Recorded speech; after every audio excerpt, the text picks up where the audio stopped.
Alors, un microscope à fluorescence 3D, qu'est-ce que c'est? C'est un appareil qui permet d'observer des objets microscopiques. C'est la définition même d'un microscope, hein. Mais ces objets, en plus, doivent être fluorescents. Et le microscope 3D permet de les observer dans les trois dimensions.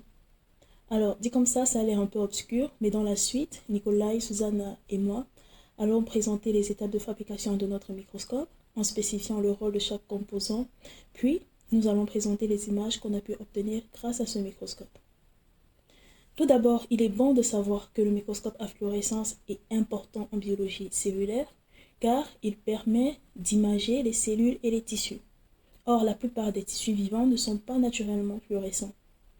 On induit donc une fluorescence par ajout de fluorophores tels que le DAPI ou encore la GFP, comme c'est le cas dans notre application. Alors, de quoi est fait un microscope à fluorescence 3D? En gros, un microscope à fluorescence 3D est un microscope confocal, à quoi on ajoute des outils spécifiques. En effet, ce qui rend le microscope à fluorescence, c'est le laser qui excite le spécimen à une longueur d'onde inférieure à la longueur d'onde d'émission de la fluorescence. La fluorescence est ensuite détectée par une caméra à détection de fluorescence. Le réseau et les moteurs piezo commandés par ordinateur, quant à eux, apportent la composante tridimensionnelle au dispositif. Voilà ce qu'ils attendent dans la pratique. Donc, pour retracer le chemin du faisceau lumineux, un faisceau à 488 nanomètres est émis par les lasers. Mais s'il est trop fin, on va donc l'élargir en constituant un système focal de deux lentilles dont la première a une distance focale très petite devant la deuxième.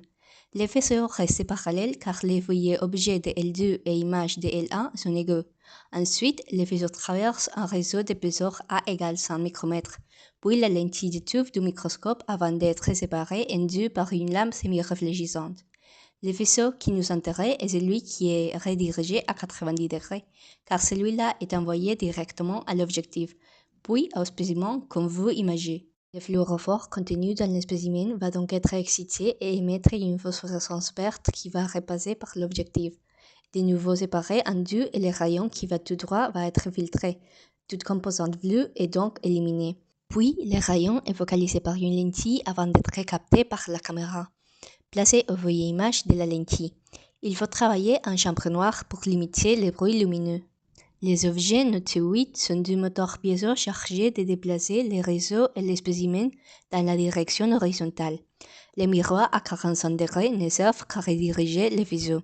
Nous venons de retracer le chemin suivi par les crayons lumineux pour former une seule projection du réseau sur le spécimen, et donc une seule image. Appelons-la I1. Ensuite, on déplace le réseau du tiers de l'épaisseur de la fente, soit 33 micromètres. On refait une image notant I2 et on recommence de même pour I3. Ensuite, pour former l'image du spécimen à une profondeur donnée, on applique la formule suivante. Une fois cette image construite, on peut déplacer les pièces liées au spécimen d'une longueur qu'on aura choisie en fonction de l'épaisseur de l'objet qu'on a et de ce qu'on peut permettre les réseaux qu'on a à disposition. Pour les aspects techniques maintenant, lors de la fabrication du microscope, il y a quelques considérations techniques à prendre en compte en fonction du type d'échantillon qu'on souhaite observer. Premièrement, la taille des fentes A du réseau définit la résolution axiale du microscope. Plus elle est petite, plus on pourra couper finement dans une direction longitudinale, et meilleure sera la résolution.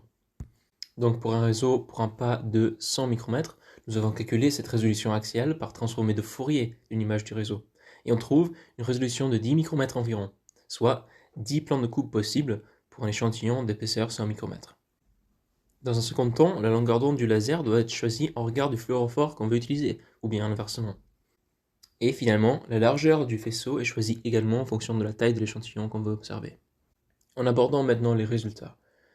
Le premier résultat qu'on a su obtenir, c'était un sectionnement assez rudimentaire d'une pièce de monnaie et d'une bille métallique.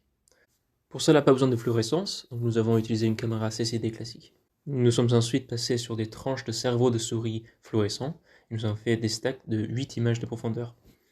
Un premier défaut de notre montage serait l'épaisseur du faisceau, qui ne permet de cibler qu'une petite portion de l'échantillon.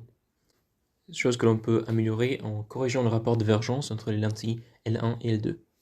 Un autre défaut serait l'alignement des cerveaux moteurs responsables pour le mouvement du réseau, ce qui nous confère des résultats avec des taches verticales parfois gênantes.